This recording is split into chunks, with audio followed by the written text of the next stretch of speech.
So the apple doesn't fall far from the tree. George Soros' son, Alex, spreading lies on Twitter, claiming the highest murder rates are not in progressive cities. But don't worry, his lie was immediately fact-checked, and let's show you why. Let's look at the wall, starting right here.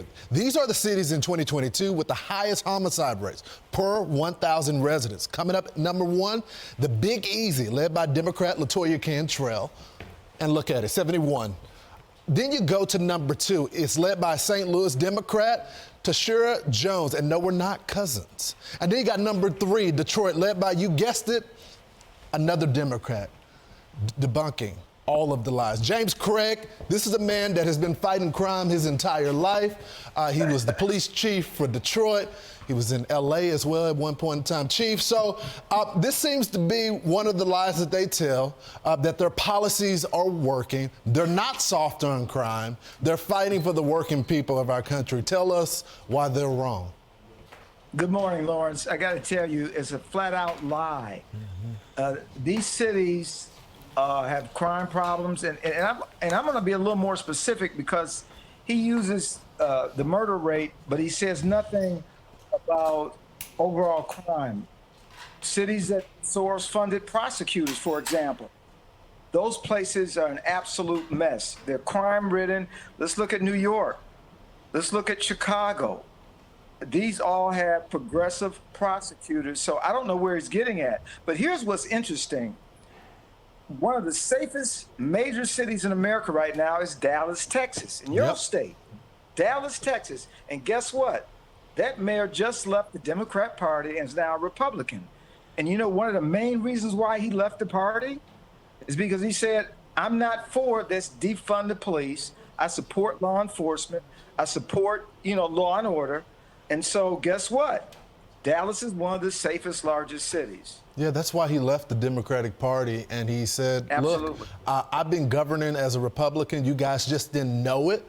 But now I'm officially just switching parties. Another lie that they tell is that they're for the working people. They say that what they're doing is keeping Americans safe and that they're not funding the police. But, Chief, your city was one of the cities that didn't burn in the Summer of Love. You had a Democrat as the mayor, but you as the police chief didn't allow that to happen. It wasn't going to happen, and I got to give accolades to the mayor of Detroit because he supported what I needed to do to make sure the city was safe. And, the hypocrisy is such that you get some of these Democrats, some, not all, who work in these cities, especially with vulnerable communities, and they allow these progressive prosecutors to come in, not to enforce the laws. And I got to tell you, every city I've worked in, from Los Angeles, Cincinnati, Portland, Maine, and Detroit, Michigan, guess what? People in vulnerable communities want what? Policing. They want equitable policing. They want people to go to jail that violate the law, period.